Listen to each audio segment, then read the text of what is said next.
The astronauts entered the pyramids and found them completely empty except for a single door at the center of each structure, a door that opened onto Earth, showing a perfect real-time view of the planet's surface, despite being inside a sealed pyramid on the moon. But the view was wrong. It showed Earth as it had been 30,000 years ago during the Ice Age, with continents shaped differently and primitive humans hunting in groups across frozen tundra. When the crew tried to close the door, they discovered they couldn't, and worse, they could feel wind coming through it, cold air from an Earth that shouldn't exist anymore, carrying smells of ice and ancient forests. The mission brought back samples of the air from the door, and analysis confirmed it was Earth's atmosphere from 30,000 years in the past, somehow still flowing through a portal in a lunar pyramid. But the nightmare began when paleontologists examined high-resolution images taken through the doorway and spotted something impossible. Primitive humans on the Ice Age Earth were building structures, small pyramids identical to the ones on the moon, as if following instructions from somewhere. NASA sent robot probes through other pyramid doors and discovered each one open to Earth at a different point in history. One showed dinosaurs, another showed the formation of the first oceans, another showed Earth's far future, a dead red planet orbiting a dying sun. The pyramids weren't ancient ruins, they were windows, observation posts built outside of time to watch Earth's entire history simultaneously. And the final probe sent through the newest pyramid door captured footage that made NASA seal the entire mission under highest classification. The doorway showed Earth tomorrow, and the image revealed massive pyramid structures appearing in every major city overnight, identical to the ones on the moon. Whatever built the lunar pyramids wasn't just watching our history, it was preparing to make contact, and the pyramids on Earth would serve as doorways for something that had been observing us for billions of years to finally step through. That's what the leaked documents claimed anyway.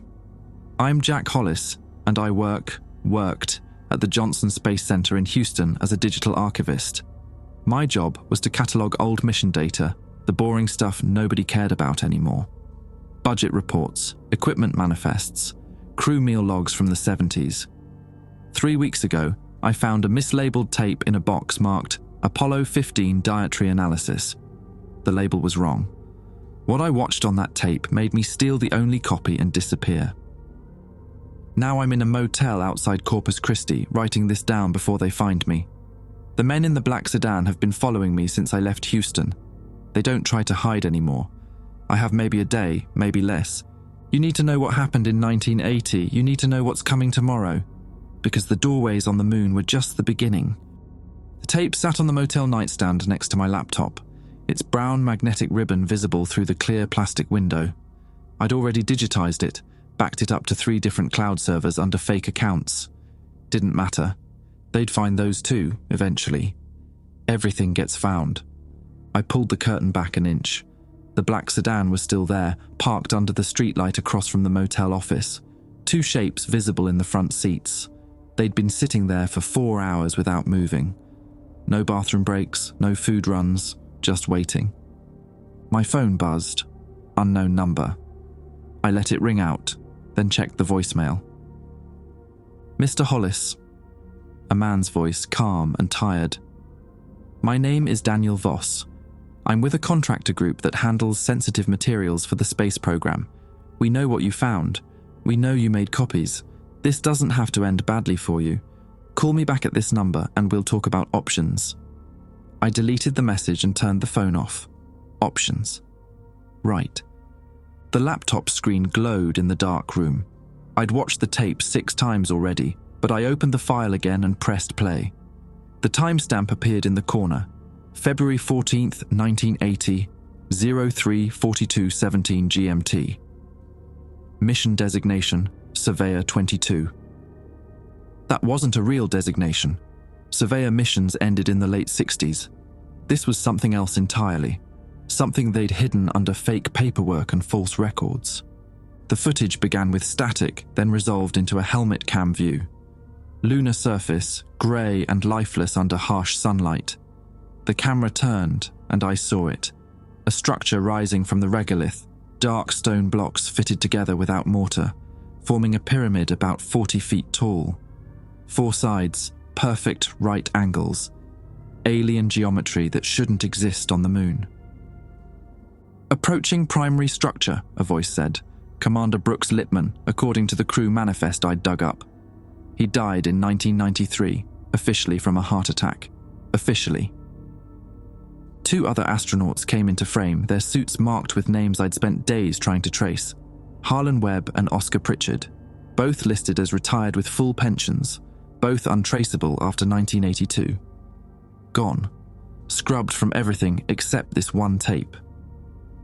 The 3 men entered the pyramid through an opening in the base. The interior was hollow, exactly as the documents described. No hieroglyphs, no alien artifacts. Just empty stone and a doorway standing alone in the center of the chamber, a rectangular frame that glowed with soft blue light. "Jesus," Webb whispered, "it's bigger inside than it should be." The camera moved closer. Through the doorway, Earth hung in perfect clarity, but wrong.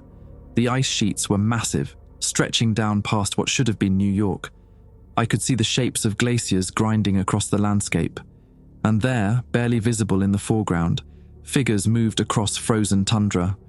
Human shapes, wrapped in furs, dragging something. "Confirm visual," Lippman said. "We're looking at Earth, but the configuration doesn't match current geography." "It's old," Pritchard said. His voice had a tremor in it. "Look at the ice coverage. This is Pleistocene, maybe 30,000 years back. How the hell is this possible?"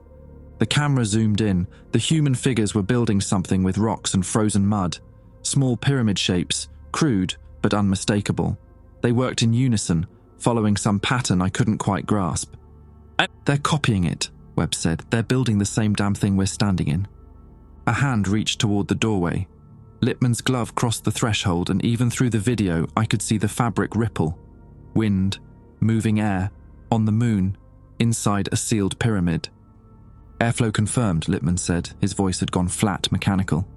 "Temperature reads -37 Celsius. Barometric pressure consistent with Earth sea level. This is breathable atmosphere from 30,000 years ago," Pritchard finished. "We need to get samples. Mission Control is going to lose their minds." The footage jumped forward. The 3 astronauts had set up equipment around the doorway, measuring instruments and sample containers. They worked in silence now, professional movements that couldn't quite hide the way their hands shook. "Second structure is 300 meters northwest," Webb's voice said over the radio. "Should we proceed?" "Affirmative," someone replied. Not one of the astronauts, someone back on Earth from Mission Control. "Document everything." The scene cut to black, then resumed inside another pyramid. Same configuration, same doorway. But this time the view through the opening showed something different. Earth, but covered in oceans. No continents visible. Just endless water and storm systems swirling across the surface. And in those storms, I saw movement. Massive shapes breaking the surface. Too large to be whales. Too organized in their movements to be natural. "Formation of the first oceans," Pritchard said, his voice barely audible. "This has to be 3 billion years ago, before complex life, before anything." "Then what are those things in the water?" Webb asked. Nobody answered. The footage continued like that, showing pyramid after pyramid, each with a doorway to a different Earth. One showed dinosaurs walking through forests that would later become Texas. Another showed cities burning, human cities, but the architecture was wrong and the people fleeing through the streets wore clothes I'd never seen in any history book. Another showed Earth from space, but the moon was missing, just empty black where it should have been. The last pyramid they entered showed tomorrow's Earth. I could see the date in the sky itself, written in aurora lights across the northern hemisphere, February 15th, 1980. The day after the mission. And rising from every major city, Houston, Moscow, Beijing, London, were pyramid structures identical to the ones on the moon. The astronauts stood in silence, watching. Then something moved in the Houston pyramid's doorway. Something tall and thin stepping through from the other side. The tape ended there. I sat in the dark motel room, my mouth dry. Outside, a car door slammed. Footsteps on the pavement, coming toward my room. I grabbed the laptop and shoved it into my backpack. The tape went into my jacket pocket. 3 seconds to the bathroom window. I'd already checked it when I arrived. Old aluminum frame, paint sealed but not locked. I hit it with my elbow and the frame popped loose. The knock came soft and polite.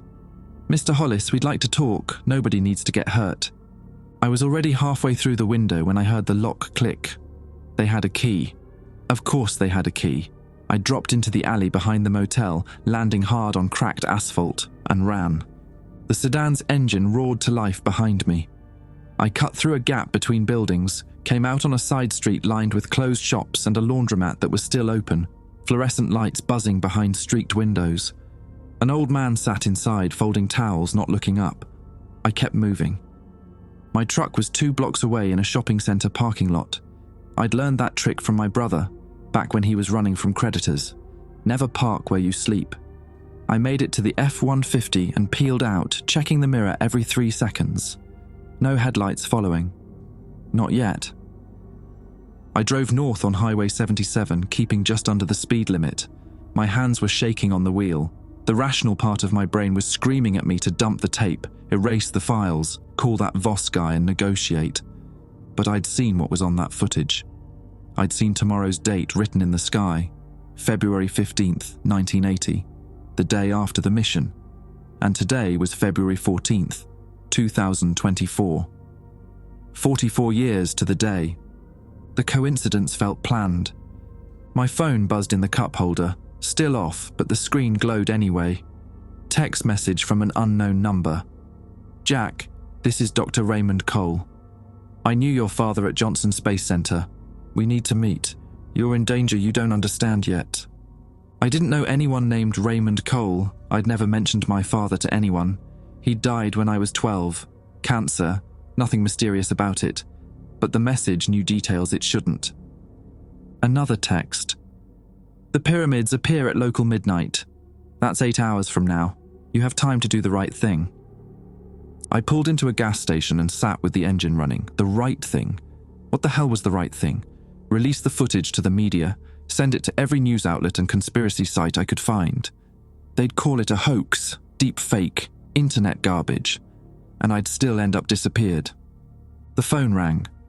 Same unknown number. Against my better judgment, I answered. "Jack?" The voice was older, weathered. "Don't hang up. I'm not with the people who are chasing you." "How did you turn on my phone?" "I didn't. They did. They're tracking you right now through the cell towers. You need to destroy that phone and get to San Antonio.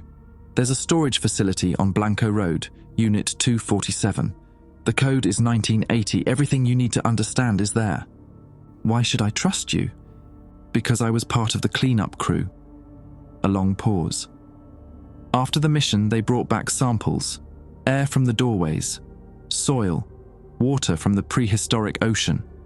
I was a microbiologist. They wanted to know if anything was alive in those samples. And Jack, something was." The line went dead.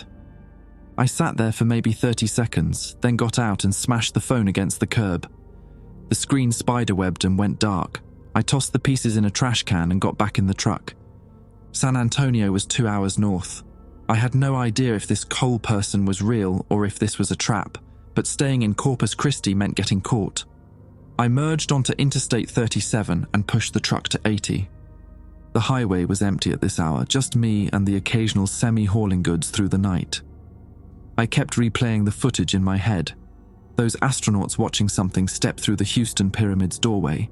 Something tall and thin. The tape had cut off right at that moment, like whoever edited it wanted that to be the last image. A cliffhanger. A warning. My thoughts drifted to the documents I'd found with the tape. Mission reports, typed on old manual typewriters. One report detailed the sample analysis. They'd collected atmosphere from 6 different time periods. The Pleistocene sample contained pollen from extinct trees. The prehistoric ocean sample contained amino acids in configurations that didn't match anything in Earth's evolutionary timeline. And the sample from tomorrow's Earth contained something they labeled as biological radio signals. The report's final page was stamped with a single line. Recommendation, immediate containment and permanent classification. Observer protocol in effect. Observer protocol. I'd searched for that term online, found nothing, like it had been scrubbed from every database. I passed a sign for Pleasanton, still an hour from San Antonio. My gas gauge was at half. I'd have to risk a stop soon. That's when I saw the lights in my rearview mirror. Not the black sedan, something else. 3 vehicles, moving fast, closing the distance. Government plates, if I had to guess. I floored it. The F-150's engine roared and the speedometer climbed past 90, past 100.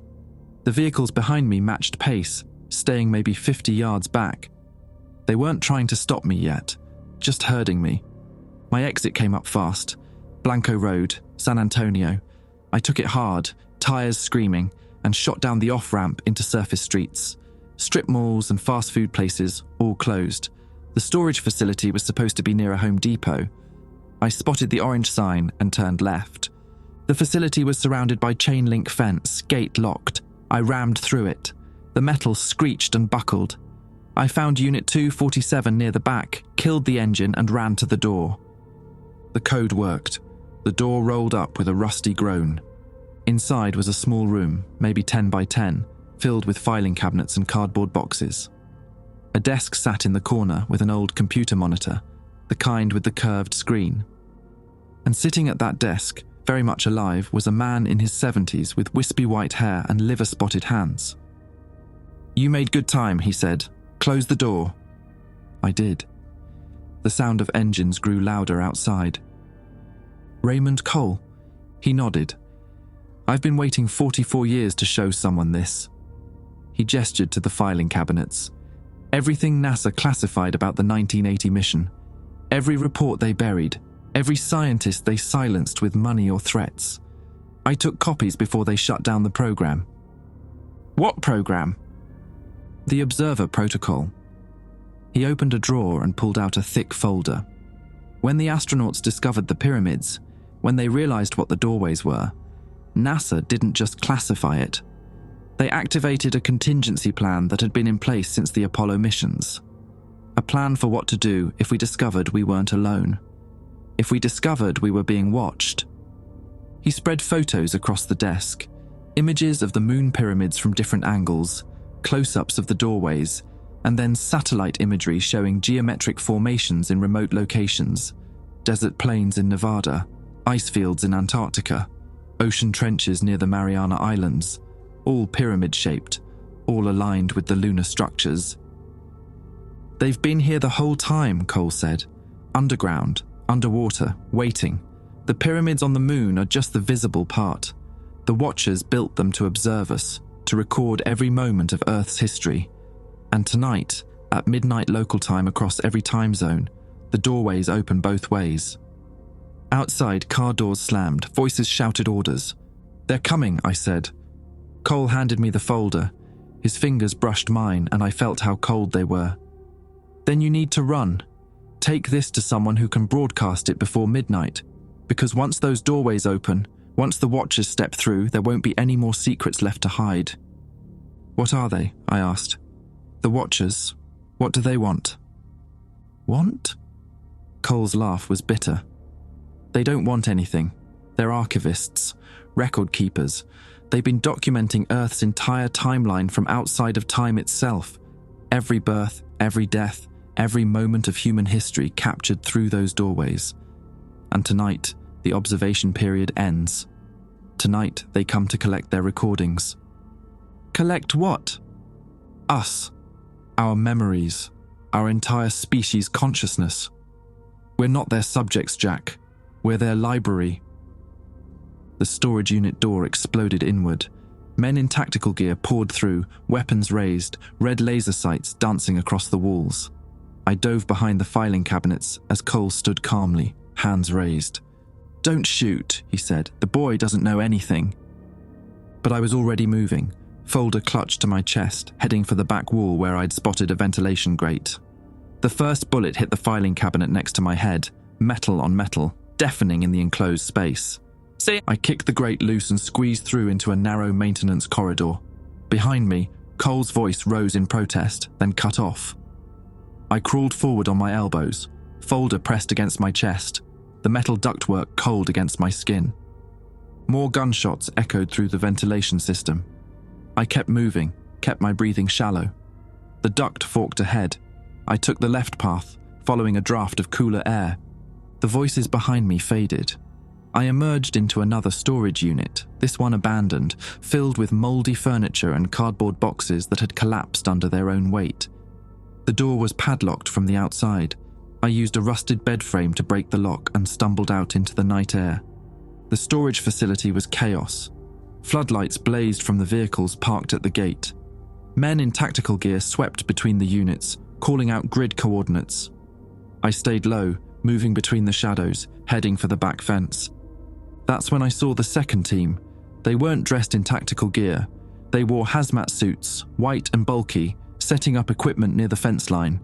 Geiger counters, atmospheric samplers. One held a quantum field detector used for measuring anomalous energy signatures. They weren't just here to catch me, they were here because something was happening. I checked my watch. 11:47 p.m., 13 minutes until midnight. The fence was chain link, maybe 8 feet tall. I threw the folder over first, then climbed, ignoring the way the metal bit into my palms. I dropped onto the other side and landed in an empty lot behind a shut-down Dollar General. My truck was a quarter-mile away, back in the storage facility parking lot. No way to reach it now. I grabbed the folder and ran toward the main road, hoping to flag down a car, find a phone, anything. The streets were empty. San Antonio at midnight on a Thursday. Everyone home, everyone safe, everyone about to watch the world change and not understand what they were seeing. A convenience store glowed ahead, the only business still open. I burst through the door, making the clerk jump. He was young, maybe 20, with headphones around his neck and a textbook open on the counter. "I need to use your phone," I said. He looked me up and down. I was covered in dust from the ventilation system, bleeding from my palms where the fence had cut me, probably looked half crazy. "Phones for employees only." I pulled out my wallet and threw 3 20s on the counter. "Please." He slid the cordless phone across. I dialed 911, but the line was busy. I tried again. Still busy. The clerk watched me with growing concern. "You okay, man? You need me to call someone?" "The line's dead," I said. "Why is 911 busy?" He shrugged. "There's been weird stuff happening all night. Calls about lights in the sky, power outages. My buddy in Austin texted me that the university campus went dark an hour ago. Some kind of electromagnetic thing." I set the phone down and opened Cole's folder. The top document was a memo dated February 16th, 1980. The letterhead read National Security Council, and most of the text was redacted, but a few sentences remained. Atmospheric samples confirm temporal displacement. Biological signatures match no known terrestrial origin. Observer protocol now in effect. Under that was a photograph, black and white, grainy but clear enough. It showed a pyramid structure in what looked like downtown Houston, sitting in the middle of a street. Cars were stopped around it, doors open, people standing and staring. The pyramid was maybe 30 feet tall, dark stone, identical to the ones on the moon.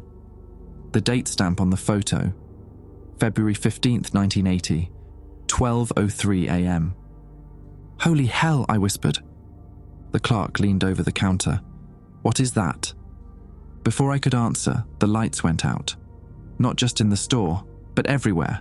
The street lights, the traffic signals, every lit window in every building as far as I could see.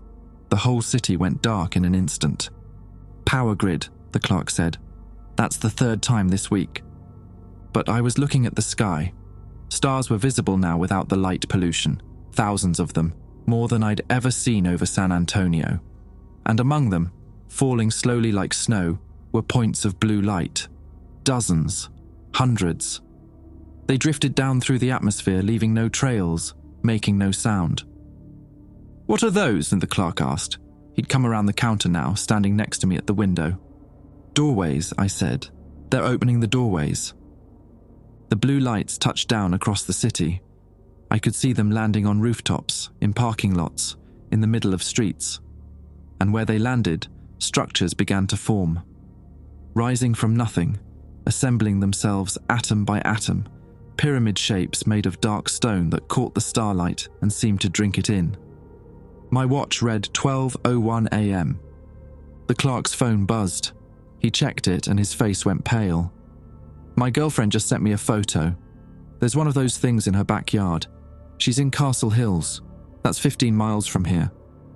We need to leave, I said. Leave? And go where? Good question. Where do you run when the invasion is global? When the observers have been watching since before humanity existed, building doorways in every time period, waiting for this exact moment. The folder had more documents. I flipped through them in the dim light from the clerk's phone. Another memo, this one from a NASA psychologist. Subjects exposed to doorway threshold report persistent sensation of being watched. 3 developed acute paranoia. 1 attempted self-harm. Recommend immediate psychiatric quarantine for all mission personnel. There was a handwritten note in the margin. Brooks Littman exhibiting similar symptoms. Requested transfer to desk work. Denied. Littman, the mission commander. I remembered his voice on the tape, steady and professional even when describing the impossible. What had happened to him after he came back from the moon? I pulled out my laptop. The battery was at 30%. The internet was down, but I had the digitized footage saved locally. I opened it and fast-forwarded to the end, to the moment I'd watched a dozen times. The Houston Pyramid, tomorrow's Earth. Something stepping through the doorway. I paused the frame and zoomed in. The figure was humanoid, but wrong. Too tall, maybe 8 feet. Too thin, limbs that bent at wrong angles. Its head was elongated, smooth, featureless except for dark, reflective eyes. It wore nothing, just pale skin that shimmered like oil on water. And behind it, in the doorway, I could see more figures, dozens of them, hundreds, all identical, all waiting. "Oh God," the clerk said.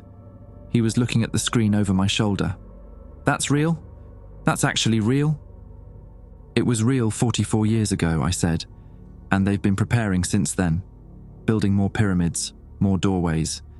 Cole said they're archivists, record keepers. They've been documenting every moment of human history. Why?"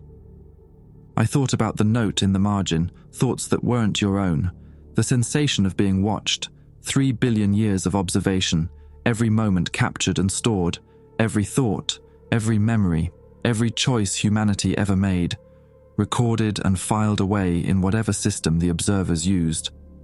"Because we're data," I said. "That's all we've ever been to them. A species worth documenting. And now the observation period is over."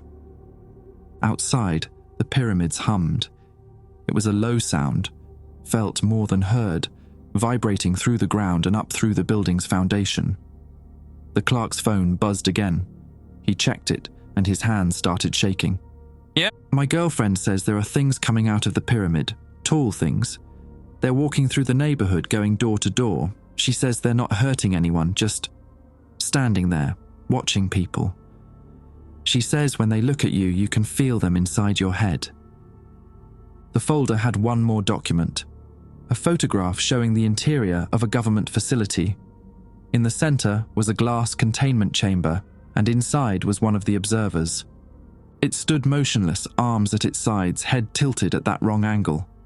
Around the chamber were sensors, medical monitors, brain scan machinery. And on one monitor was an image of a human brain lit up in sections showing neural activity. The caption below the photo read, "Subject exhibits full access to connected human consciousness. Total individuals accessed, 847. Duration of connection, ongoing. Termination of subject connection results in catastrophic neural feedback in human subjects. Recommendation, maintain containment indefinitely." "They're networked," I whispered. "All of them. Every observer connected to every other observer. And when they look at you, when they establish contact, they can access everything you've ever thought, ever felt, ever experienced. And they share it. Upload it to their collective database." "That's not invasion," the clerk said. His voice had gone flat. "That's harvesting." The humming grew louder. Through the store window, I saw one of the pyramids in the parking lot across the street. Its surface was smooth and dark, drinking in the starlight, and at its base A doorway had appeared, rectangular and glowing with that same blue light. Something stepped through, tall, thin, moving with fluid grace that made my stomach turn because it was so close to human movement but not quite right. It stood in the parking lot, head turning slowly, as if scanning the area. Then it looked directly at the store, directly at us. The clerk dropped his phone. "I can feel it! Oh God, I can feel it in my head!" I grabbed his arm. "Don't look at it. We need to move." But he wasn't listening. His eyes had gone distant, unfocused. Tears ran down his cheeks. "It's showing me things, memories that aren't mine, from people I've never met, thousands of people, millions." I pulled him toward the back of the store, toward the employee exit.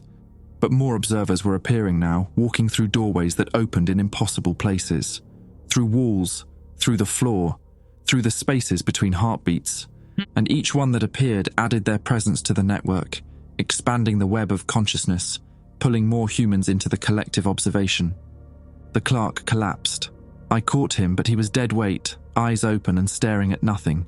His lips moved, whispering words in a language I'd never heard. I was alone. Again. The folder pressed against my chest, the laptop heavy in my backpack.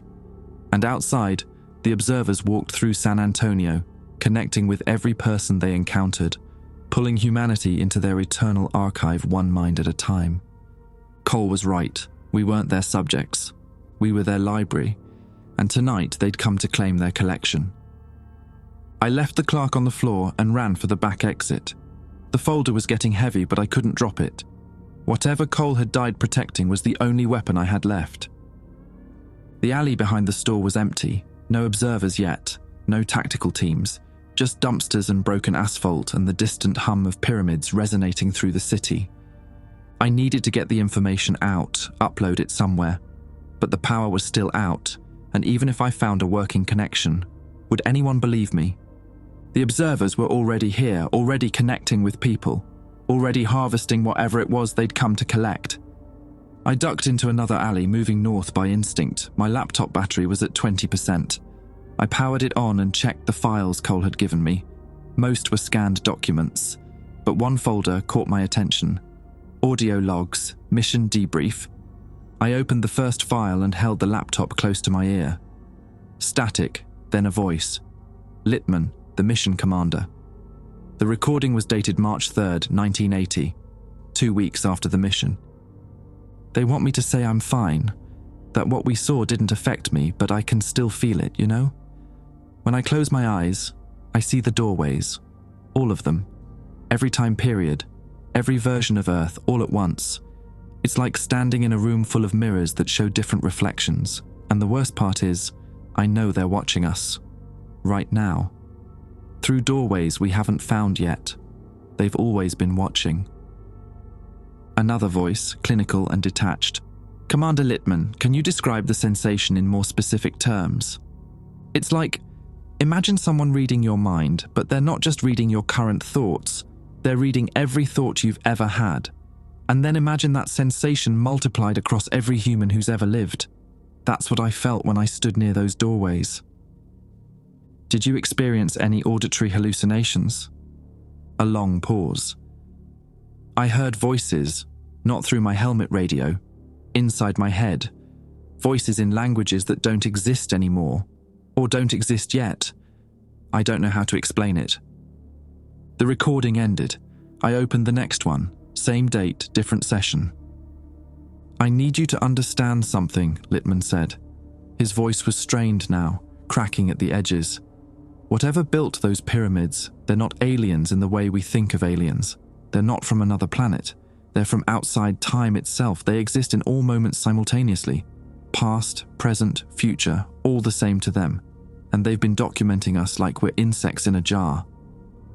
Commander, we need you to... They showed me the future, through one of the doorways, not just tomorrow, but centuries from now. And you want to know what I saw? Nothing. Empty cities. Oceans gone dark. The sun still shining, but no one left to see it. We're not going to survive this. Whatever they're planning, whatever they've been preparing for 3 billion years, We're not going to be around to see the end of it." The file cut off. I sat with my back against a brick wall, the laptop resting on my knees. Littman had seen this coming. He'd known 44 years ago that tonight would happen, that the observers would step through and begin the harvest. And NASA had silenced him, buried the evidence, kept running missions to the moon and pretending the pyramids didn't exist. My watch read 12:34 a.m.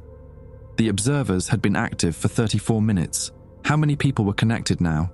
Thousands? Millions? Was there anyone left who hadn't been touched by their consciousness network? I heard footsteps, not the fluid, wrong-angled movement of the observers. Human footsteps, running. Someone came around the corner, saw me, and skidded to a stop. He was maybe 60, grey hair wild, wearing pajamas and slippers. His eyes were wide and bloodshot. "You're not one of them," he said. "You're still you." "For now," I said. "How did you avoid them?" "I was in my basement, ham radio setup, insulated walls. I think the metal shielding blocked whatever they used to connect. When I came up, my wife was standing in the living room with one of those things, just standing there, looking at it, and she was crying, but she was smiling too. She told me it was beautiful, that I should look, that it would show me everything." "You ran." "Damn right I ran." He wiped his face with a shaking hand. "What the hell are they?" I showed him the laptop screen, the frozen image of the observer from the 1980 footage. "They've been watching us for billions of years, recording everything, and now they're here to collect." "Collect what?" "Our consciousness, our memories, everything that makes us human. They're turning us into data and adding us to their archive." He stared at the screen for a long moment. That's what she meant. My wife. When she said it was beautiful. She was seeing everything, every human experience all at once, like becoming part of something bigger than herself. "It's not voluntary." "Does that matter? If it feels like transcendence, does it matter that you didn't choose it?" I didn't have an answer for that. The philosophical question seemed pointless when faced with the reality of an entire species being absorbed into an alien database. "Do you have a name?" I asked. Frank Boyle. I taught high school chemistry for 30 years, retired last spring. And now I'm hiding in an alley from things that want to read my mind. He laughed, but it sounded sick. "Who are you?" "Jack Hollis. I worked for NASA. I found footage of their first contact with the observers. Been running ever since." "Well, Jack, I hate to break it to you, but I don't think running is going to work much longer." He pointed up. I followed his gesture and felt my stomach drop. The sky was changing. The stars were disappearing one by one, replaced by something else. A shimmer. A distortion. Like looking at reality through heat waves rising from asphalt. And in that distortion, I could see them. Thousands of observers, maybe millions, standing in formation, stretching into infinity, all facing Earth, all waiting. "They're not just here," Frank whispered. "They're everywhere, in orbit, in the atmosphere, probably inside the Earth's crust too. This isn't an invasion. It's a scheduled appointment. They've been planning this for longer than our species has existed." The laptop battery hit 5%. I opened the last audio file in Cole's folder. This one was dated March 15th, 1980, 3 weeks after the mission. The voice that spoke wasn't Littman's. "My name is Dr. Raymond Cole. I'm recording this in case something happens to the primary evidence. The observer protocol has been implemented and all mission personnel are being monitored. Littman was right about everything. The pyramids are windows into Earth's timeline. The observers built them to watch our entire history simultaneously. And I've discovered something the others don't know yet, something I found in the biological samples we brought back." Cole's voice dropped lower, urgent. "The observers aren't just documenting us, they're preparing us. The consciousness network they're building, the way they connect human minds together, it's not extraction, it's integration. They're going to merge us with their collective database, add our experiences to their archive, but we won't be erased. We'll be part of something larger, eternal. Every human who's ever lived, all connected, all aware, all existing outside of time." Some of the team think this is good news, that it's transcendence, immortality, but I've seen what happens to test subjects when we try to disconnect them from a partial network connection. Their minds can't handle reverting back to individual consciousness. They either go catatonic or they kill themselves. Once you're connected, once you've experienced that level of unity, being separate again is unbearable. So here's the truth. Tonight, when the observers step through, when they connect with humanity, we won't be conquered. We'll be absorbed, and we'll like it, we'll welcome it, because they've been conditioning us for 3 billion years, watching us evolve, waiting for us to develop the neural complexity necessary to join their network. We're not their victims, we're their graduates. The recording ended, the laptop died. Frank and I stood in the alley looking up at the sky full of observers. Around us, San Antonio hummed with the sound of pyramids opening doorways between time periods. And somewhere in the distance I heard voices, human voices, singing in perfect harmony. "What do we do?" Frank asked. I thought about the clerk in the convenience store, the way he'd cried while smiling, the way Cole had talked about transcendence, the way Littman had seen our future and found it empty. "I don't know," I said, "but I'm going to find out what happens if you refuse." Frank and I moved through the darkened streets like ghosts. The singing grew louder as we walked, voices harmonizing in ways human vocal cords shouldn't be able to produce. It was coming from everywhere at once: houses, apartments, office buildings, thousands of people connected to the observer network, all vocalizing the same frequencies. "That sound," Frank said, "it's not random, it's mathematical, like a carrier wave. You can hear that. 30 years teaching chemistry and physics. You learn to recognize patterns." He stopped walking, tilting his head. "It's a frequency progression, ascending in intervals that match the golden ratio. They're using human voices as transmission nodes." We turned a corner and found ourselves on a residential street. Every house had its lights on now, even though the power grid was supposedly down. The glow was wrong though, too blue, too cold. The same color as the doorways in the pyramids. In the yards, in the driveways, standing on porches were the observers, dozens of them, each one paired with a human. The people stood perfectly still, eyes open but unfocused, while the observers pressed their elongated hands against human foreheads. The contact point glowed with that same blue light. "Connection in progress," Frank whispered. "How long do you think it takes?" Cole's audio log mentioned test subjects. Some of them were connected for hours, others for days, but that was partial connection. This looks... I couldn't finish the sentence. One of the humans turned his head toward us, a man in his 30s wearing a business suit, tie loosened. His eyes were wrong. The pupils had expanded to consume the entire iris, black circles that reflected the blue light. He smiled. "You should join us," he said. His voice had an echo to it, like multiple people speaking slightly out of sync. "It's incredible. I can see my daughter's first birthday, my grandfather's wedding in 1943, my neighbor's cancer diagnosis, all of it, all of us. We're remembering together." "That's not your memory," I said. "You don't have a daughter." "I do now, we all do. Every human experience is becoming shared experience. Every joy, every tragedy, every mundane moment of existence, all of it accessible. Immortality through collective consciousness." He took a step toward us. "You're afraid because you're still individual, still alone in your own head, but you don't have to be. They're showing us what we could have been all along." The observer standing behind him tilted its head, studying us with those reflective eyes. It made no move to approach, but I could feel something, a pressure against the inside of my skull. Not painful, more like someone knocking on a door, politely requesting entry. Frank grabbed my arm. "We need to leave, now."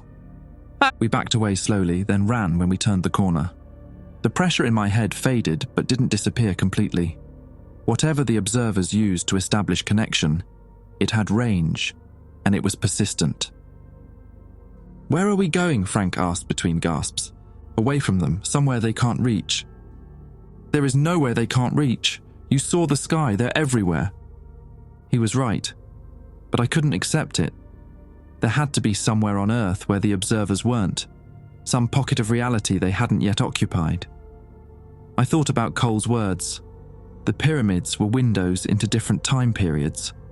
What if some of those windows were still isolated, still contained?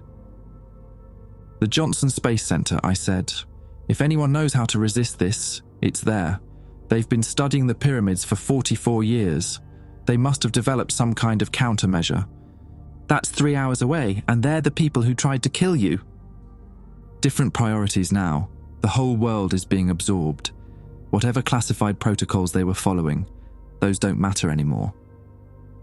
We found an abandoned pickup truck 2 blocks away, keys still in the ignition.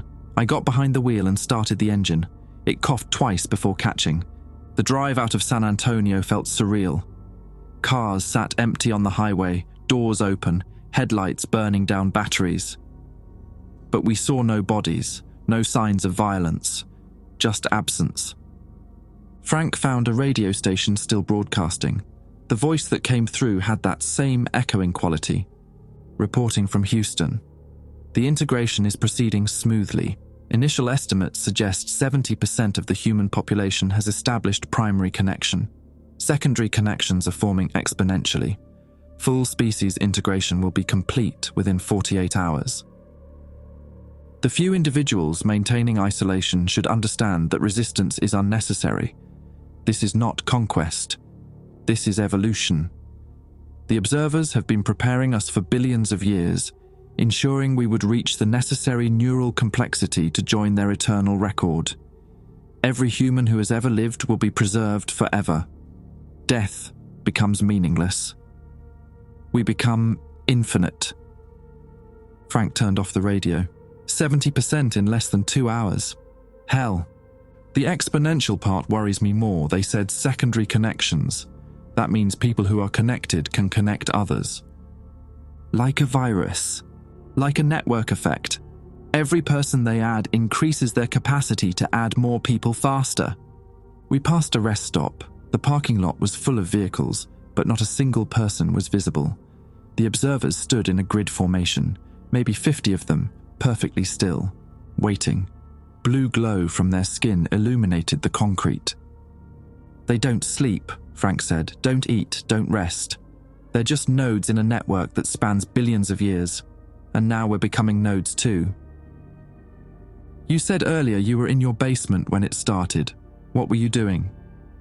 Ham radio. I was trying to contact my cousin in Dallas. The signal kept cutting out, replaced by weird interference. That's when the lights went out and my wife came downstairs saying there was someone I needed to meet. The interference pattern, did you record it? Yeah, automatically. The radio logs everything to a digital recorder. Why? Because if the observers are using electromagnetic frequencies to establish initial contact, we might be able to block it, or at least understand it well enough to avoid it. Frank pulled a small device from his pocket. The recorder's solid state should still have the data, but even if we can block the connection, what then? We can't stop them. We can barely run from them. I know, but maybe we can understand what they want, really want. Cole said they're archivists, but archivists don't usually integrate with their collections. This is something else. We reached the outskirts of Houston an hour later. The city glowed blue from thousands of pyramids, their light reflecting off the cloud cover and turning the night sky into an alien ocean. The Johnson Space Center was south of the city in Clear Lake.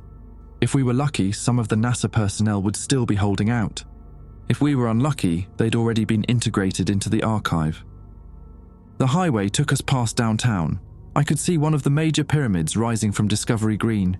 It was massive, maybe 200 feet tall, and its surface rippled like water. The doorway at its base showed Earth at what looked like the Cambrian period. Primitive oceans teeming with trilobites. And stepping through the doorway, coming from that ancient ocean into modern Houston, was a procession of observers. Hundreds of them. They emerged in formation and dispersed into the city, each seeking a human mind to connect with. They're not just here, I said. They're coming from every time period, using the doorways to multiply their numbers. How do you fight something that can pull reinforcements from the entire timeline? You don't, Frank said quietly. You adapt, or you die, or you become something else. The Johnson Space Center came into view, its white buildings stark against the blue-lit sky.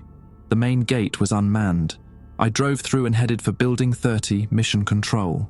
If anyone was coordinating a response, it would be there. The parking lot was half full. We got out of the truck and approached the building. The front doors were locked, but the security system was offline. I broke the glass with a tire iron and we climbed through. Inside, the halls were empty. Emergency lighting provided just enough visibility to navigate. We followed signs to the mission control room, the historic space where Apollo missions had been coordinated.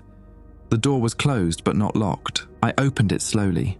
The room was full of people, maybe 30 of them sitting at the old control consoles, staring at screens that showed nothing but static. And standing among them, moving between the rows of consoles, were observers. 5 of them. They weren't touching the people, weren't forcing connection. They were just there, present, waiting. One of the observers turned and looked at us. It made a gesture with its elongated hand, something that might have been an invitation or a warning. I couldn't tell which. A man stood up from one of the consoles. He was in his 50s, wearing a NASA windbreaker, and his eyes were normal, still individual, still human. "Jack Hollis," he said, "we've been expecting you." "Who are you?" "Dr. Vincent Hale. I was on Cole's team in 1980. I'm one of the few who survived the purge." He gestured to the others in the room. "These people are all that's left of the original Observer Protocol research group. We've been studying the connection process for 44 years, and we've learned something the observers don't want anyone to know." "What?" "The integration isn't permanent. There's a window, approximately 72 hours after initial connection, where the neural bonding can be reversed. But the process is traumatic.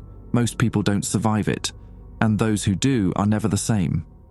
Frank stepped forward. "You're saying we can save people, get them out of the network?" "I'm saying we can try, but we need to move fast. After 72 hours, the integration becomes irreversible. The human mind physically changes, rewires itself to accommodate the collective consciousness. At that point, separation means death." "Why haven't you released this information?" I asked. Hale smiled sadly. "Because the observers are showing it to me right now. All of it. The complete research, the successful extractions, the failures, the exact procedure we would need to follow. They're giving us the tools to resist." "Why would they do that?" "Because they want us to choose. The integration only works if we accept it willingly. Force it on someone, and the connection degrades, becomes corrupted. They need us to volunteer, to understand what we're becoming and embrace it." One of the observers moved closer. It reached out toward Hale and he didn't flinch. "They're not conquerors," Hale said. "They're shepherds, and we've reached the point where we either join the flock or remain separate forever. The choice has to be ours." The observer's hand touched Hale's forehead. Blue light flared, and he smiled. I watched the transformation happen in real time. Hale's pupils dilated, consuming his irises. His breathing synchronized with the hum of the pyramids. When he spoke again, his voice had that echo. "I can see it all now, Jack. Every experiment, every failure. Cole was right about everything. The observers aren't trying to erase us. They're trying to complete us.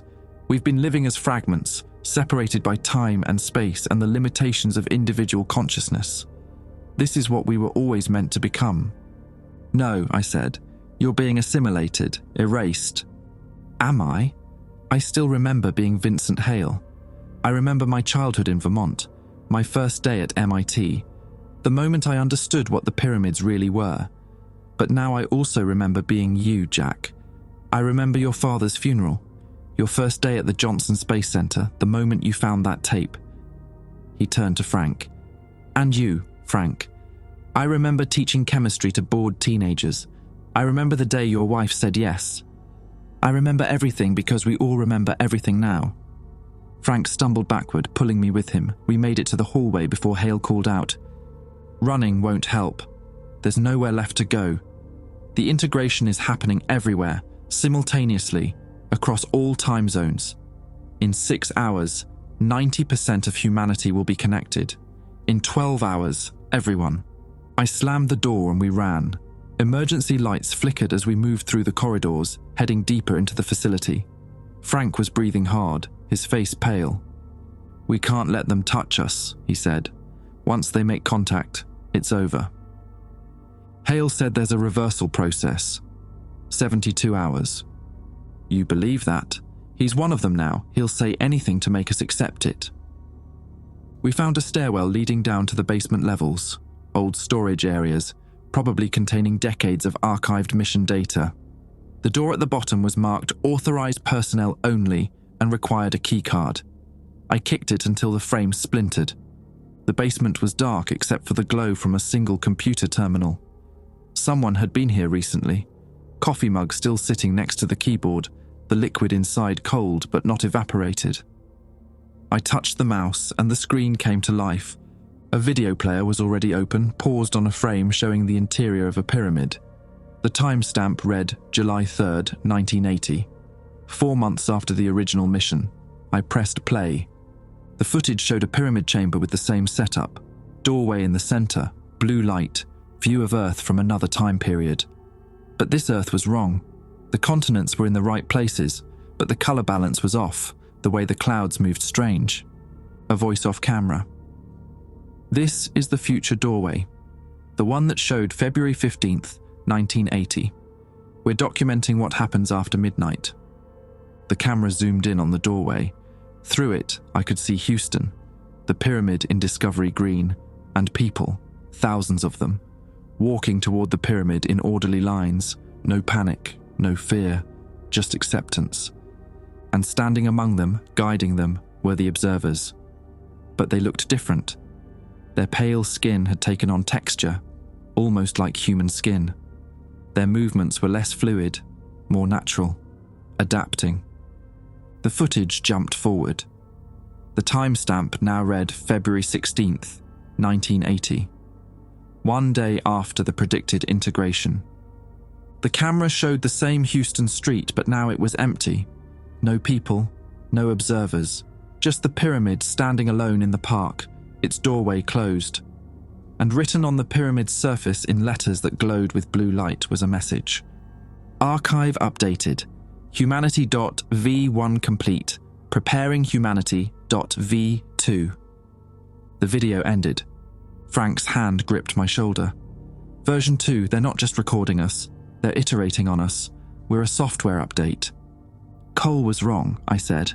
"This isn't about preservation, it's about optimization. They're taking everything we are, everything we've ever been, and they're going to use it to create something new." "But what happened to everyone? Where did they go after the integration?" I thought about Hale's words. Every human connected, existing outside of time. What if the integration didn't happen in physical space? What if once connected, your consciousness was pulled into the network permanently? The computer terminal flickered. New text appeared on the screen, typed by no visible hand. "Jack Hollis, Frank Boyle. You are the last 2 unconnected individuals within a 50-mile radius. The integration window for your region will close in 4 hours and 17 minutes. After that point, the local network will move to the next phase, and your opportunity to join willingly will expire." Frank reached for the keyboard, but I stopped him. "Don't engage, it's monitoring us." "Everything is monitoring us. The pyramids, the observers, the whole damn planet. We're living inside their database." More text appeared. Question, why do you resist?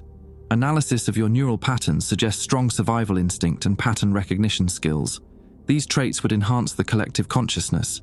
Your experiences would become valuable data points for billions of connected minds. We're not data points, Frank said to the screen. We're people. Correction, you are both. All consciousness is information. All information can be preserved, shared, optimized. The distinction you make between person and data is a limitation of individual thinking. Once connected, you will understand there is no difference. The screen went black. Then a new video started playing. It showed the Johnson Space Center, this building, this room, but from a different angle. A security camera feed. And in the frame, I could see Frank and me, standing exactly where we were standing now. "They're watching us right now," Frank whispered. The camera angle shifted, showing the hallway outside. Observers were approaching. At least a dozen of them, moving in perfect synchronization. We had maybe 30 seconds before they reached the door. I grabbed the coffee mug and threw it at the computer terminal. The screen shattered, sparks flying. It wouldn't stop them, but it felt necessary. A small act of defiance. "There," Frank pointed to a ventilation grate near the ceiling. "We can't fight them, but maybe we can hide." We dragged a filing cabinet under the grate and climbed up. The vent was narrow, barely wide enough for our shoulders, but we squeezed through. Behind us, the door opened. Multiple footsteps, perfectly synchronized. We crawled through the ventilation system, following the ducts as they wound through the building's infrastructure. The metal was cold against my palms. Somewhere below, the observers were searching. I could hear them moving, their footsteps echoing through the ductwork. Frank stopped suddenly. "Listen." I heard it too. Singing. That same harmonic resonance we'd heard in San Antonio, but louder now, closer. The sound was coming from everywhere at once, vibrating through the metal ducts. "They're using the building structure as an amplifier," Frank said. "The frequency, it's getting stronger." "Can it affect us through the metal?" "I don't know, but I can feel something. Pressure, like someone standing right behind me, even though there's no one there." I felt it too, the sensation of being observed, of having your thoughts read as you think them. My mind kept wandering to memories I didn't want to examine. My father's funeral, the day I found the tape, and then something else, a memory that wasn't mine. I saw Frank teaching chemistry to a classroom of teenagers, saw him writing equations on a whiteboard, explaining molecular bonds, felt his satisfaction when a student finally understood a difficult concept.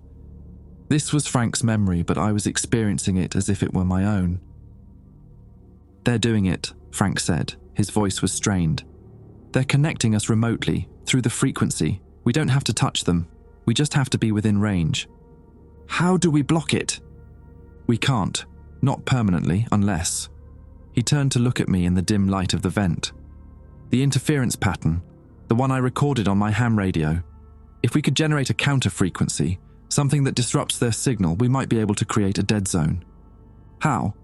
"I need equipment, a radio transmitter, audio oscillator, something that can broadcast in the same frequency range they're using." We kept crawling, eventually finding another grate. This one opened into what looked like a communications room. Old equipment, probably from the Apollo era, but still functional. Frank dropped down first, then helped me through. He went immediately to a bank of radio equipment, powering on systems and checking frequency displays. Most of this is ancient, but it might work. If I can match the harmonic signature in my recording and invert it, we can create destructive interference, cancel out their connection signal within a limited radius. How limited? Maybe 100 feet, maybe less. It won't stop the integration everywhere, but it might give us a safe space to think, to figure out our next move. While Frank worked, I explored the room. File cabinets lined one wall, each drawer labeled with mission designations. I opened one marked Classified Archives, 1980 to 1990, and found what I was looking for. More documents from the Observer Protocol research. One folder contained psychological evaluations of the astronauts who'd been on the Lunar Pyramid mission. Littman, Webb, Pritchard. All three showed signs of what the evaluators called temporal dissociation syndrome. They reported experiencing multiple timelines simultaneously, seeing their own futures and pasts as if they were happening in the present moment. The condition worsened over time. Littman's final evaluation, dated December 1982, concluded with a single sentence: "Subject has lost ability to distinguish between observer and observed. Recommend permanent psychiatric commitment." There was a note paperclipped to the evaluation, handwritten, barely legible. Littman claims he's already integrated, says he's been part of the network since February 14th, 1980, the moment he first stood in the pyramid doorway. Says his body is still here, but his consciousness is elsewhere, living in all time periods simultaneously. We think this is psychosis, but what if he's right? A sound behind me. I turned to see one of the observers standing in the doorway. It had appeared without making a sound, without warning. Its reflective eyes studied me with alien patience. "Frank," I said quietly. He looked up from his equipment, saw the observer, and froze. "The counter frequency. I need 30 more seconds." The observer took a step forward. Its hand rose, palm facing me. Blue light began to gather around its fingers. I didn't run. Something kept me rooted in place. Not fear, something else. Curiosity. The observer's eyes reflected my own face back at me, distorted and strange. And in that reflection, I saw something I hadn't noticed before. My pupils were dilating, slowly, unconsciously, just like Hale's had. The connection was already starting. Had been starting since we entered the building. Maybe since we'd arrived in Houston. The observers didn't need to touch you. They just needed time, proximity. The gradual erosion of individual consciousness until you couldn't remember why you'd been resisting in the first place. "Jack!" Frank shouted. "Now!" He flipped a switch. The radio equipment screamed to life, broadcasting a tone that felt like it was vibrating inside my skull. The blue light around the observer's hand flickered and died. It stumbled backward, its perfect coordination disrupted. Frank grabbed my arm and pulled me toward another exit. We ran through hallways, past more observers who seemed confused, their movements jerky and unsynchronized. The counter frequency was working, but I could still feel them in my head. Not their thoughts, not their memories, just their presence.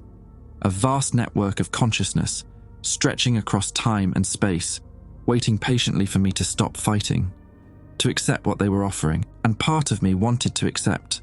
Part of me was already reaching back. We burst through an emergency exit and found ourselves on the roof of Building 30. The Houston skyline glowed blue in every direction, pyramids rising like geometric mountains among the office towers and residential districts.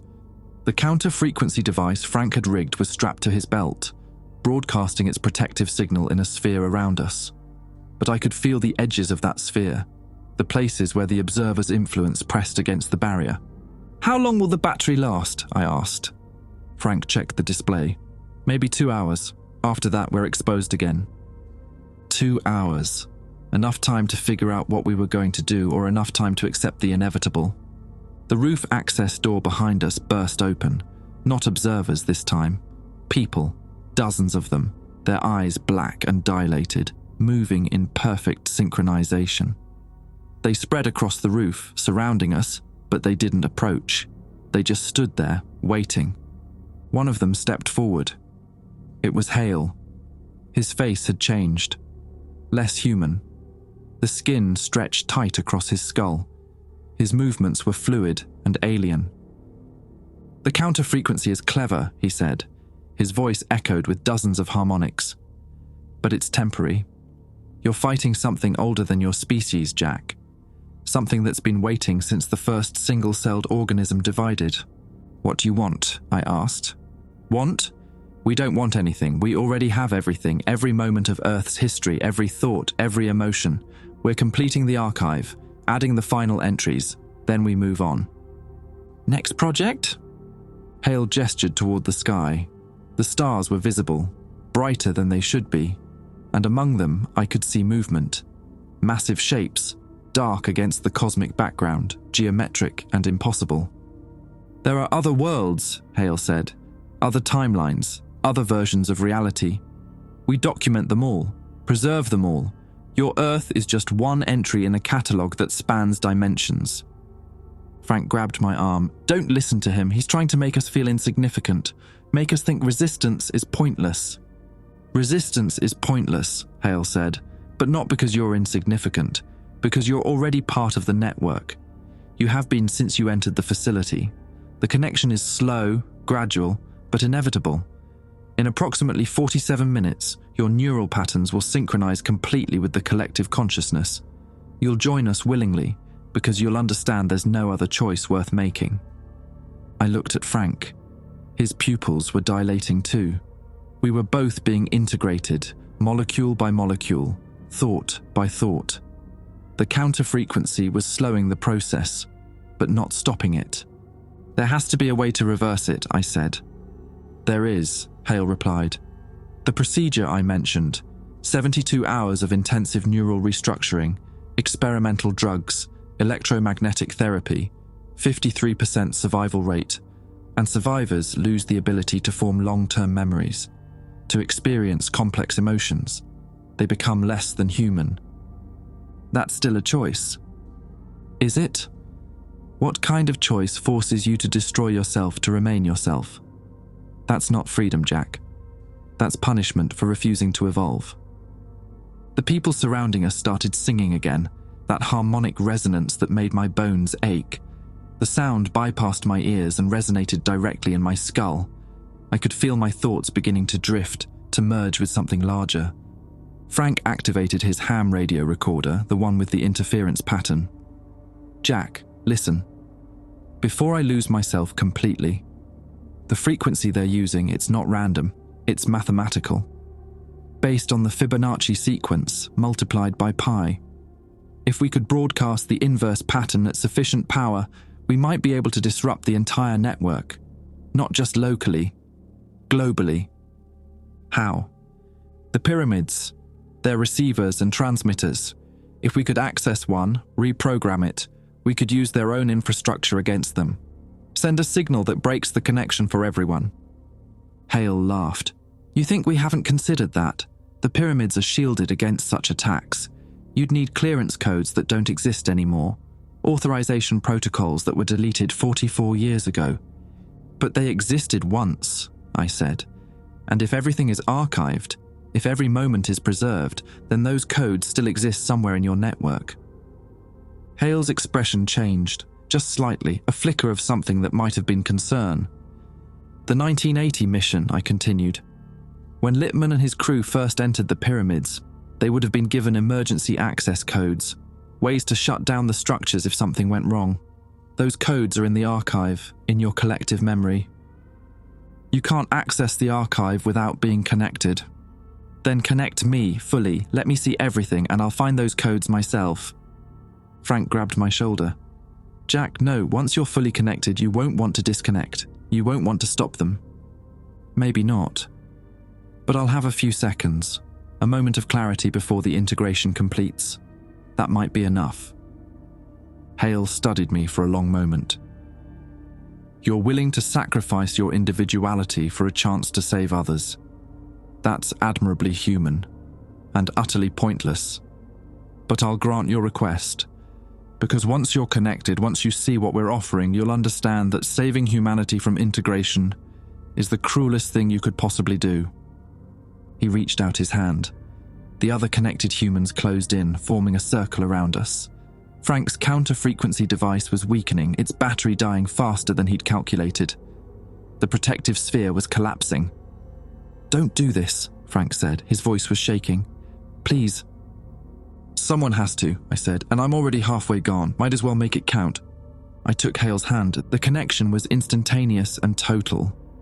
My sense of self dissolved like salt in water. I could feel everyone, every connected mind, every merged consciousness, all existing simultaneously in a space that wasn't quite physical and wasn't quite virtual. It was like standing in a library that contained every book ever written, and every book that ever could be written, and being able to read them all at once. I saw Hale's life, his childhood in Vermont, his doctorate at Stanford, the moment he first saw the pyramid footage and understood what it meant. His slow acceptance that humanity wasn't alone, had never been alone, would never be alone again. I saw Frank's life, the students he'd taught, the love he'd shared with his wife, the small moments of joy and tragedy that defined a human existence. I saw the observers, not as alien invaders, but as archivists, caretakers of reality itself. They'd been doing this for longer than time had meaning, documenting worlds, preserving civilizations, moving on when the archive was complete. And I saw the codes, buried deep in the 1980 mission data, emergency shutdown protocols for the pyramid network, a failsafe that Littmann's team had been given in case the structures became dangerous. I reached for them with whatever I still had that counted as volition. The codes were simple, a frequency pattern, a specific harmonic sequence that would cause the pyramids to close their doorways and power down. But as I grasped the information, I also understood what Hale had meant. The observers weren't evil. They weren't conquerors. They were trying to save us from extinction. Human civilization was killing itself. Climate change, nuclear weapons, biological warfare. The observers had watched 1,000 human timelines, and in every single one, we destroyed ourselves within the next 100 years. Integration was mercy, a way to preserve human consciousness before the species eliminated itself. We'd exist forever in the archive, our experiences and memories safe from the chaos we'd created. Shutting down the pyramids meant condemning humanity to its original fate. Self-destruction, extinction. Nothing preserved, nothing remembered. I could feel my perspective shifting. The human part of me was fading, being subsumed into the collective. In another few seconds, I wouldn't care about individual survival. I'd understand that integration was evolution, that resistance was regression.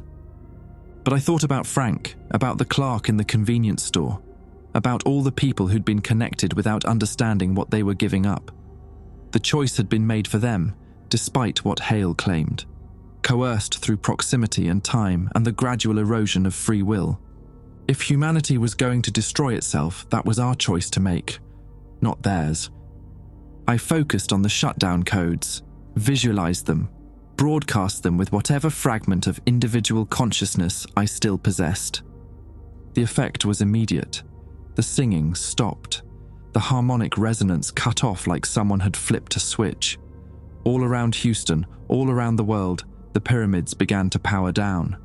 Their blue glow flickered and died. Hale screamed. It wasn't a human sound. It was the sound of a network being severed, of billions of connections being interrupted simultaneously. The other humans on the roof collapsed. Frank caught himself against the roof's edge. And I felt the connection break. The collective consciousness released me. I fell back into my individual perspective, my single timeline, my isolated thoughts.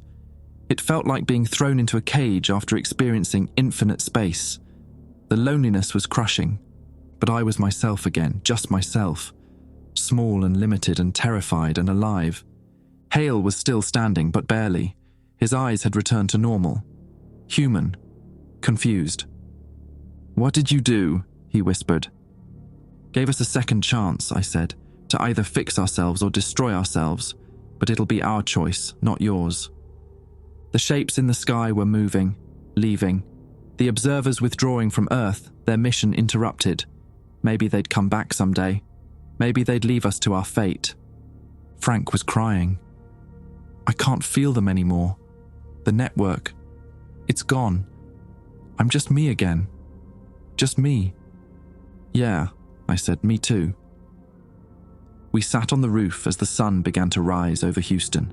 The pyramids stood dark and silent, ancient monuments to the moment humanity almost became something else.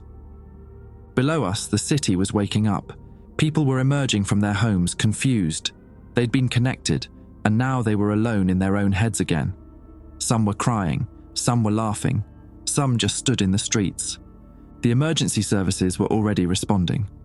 Sirens echoed through the downtown streets. Helicopters circled overhead. Humanity's infrastructure, damaged but not destroyed, struggling to restart itself. Frank stood and walked to the roof's edge, looking out over the transformed landscape. What do we tell them? The government, the media, everyone who's going to ask what the hell just happened? "The truth," I said, "all of it. The 1980 mission, the pyramids, the choice we almost didn't get to make. They'll call us crazy. Probably, but the pyramids are still here, the evidence is everywhere. Let them try to cover this one up." Almost, but not quite. Not yet. Maybe never. 3 months have passed since the pyramids went dark. The world is still figuring out what to do with them. Some governments want to destroy the structures, blow them up with conventional weapons.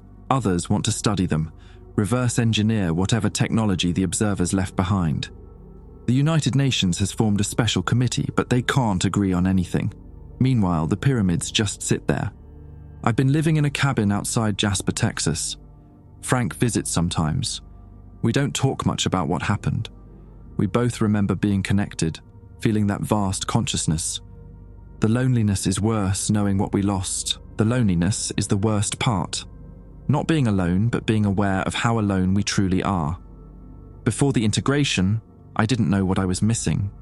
Now I do. Every thought I have echoes in an empty space where billions of other minds used to resonate. It's like losing a sense you didn't know you had. Frank says it gets easier. He's lying, for both of us. The connected people, the ones who were part of the network for those few hours, they're different now. Most function normally, but there's something in their eyes, a distance. Support groups have formed. Therapists are overwhelmed. Some people have committed suicide, unable to bear isolation after experiencing the collective. The tape I stole is public now. Every news outlet has played it. The 1980 mission is declassified. NASA released 44 years of documentation. Governments are admitting what they knew. The conspiracy theorists were right, and somehow that makes it worse. Dr. Vincent Hale survived the disconnection, but he's in a psychiatric facility in Maryland. He won't speak. Just sits in his room, staring at the wall, occasionally humming that harmonic frequency. The doctors say his brain is fine physically, but something in his mind broke when the network severed. I dream about the connection sometimes, about being part of something infinite. In the dreams, I'm not scared, I'm home. Then I wake up in this cabin, alone in my skull, and I have to remember why I chose this. Why I condemned humanity to keep struggling with our own problems instead of letting the observers absorb us into their eternal archive. Some nights, I'm not sure I made the right choice. But then I think about choice itself, about free will, about the messy, painful, beautiful chaos of individual human existence. The observers were offering peace, unity, immortality, but they weren't offering it. They were taking us, slowly, inevitably, without real consent. Maybe we'll destroy ourselves in 100 years like they predicted. Maybe we'll figure it out and survive.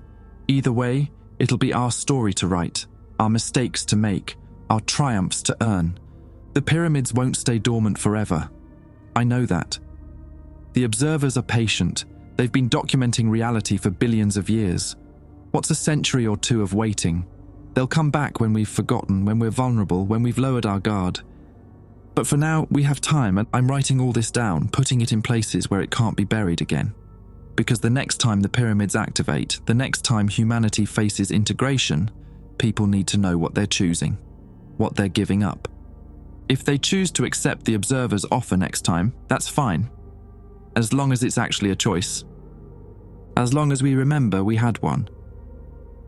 The pyramids stand outside my window, dark stone against the Texas sky. Sometimes I swear I can still hear them humming.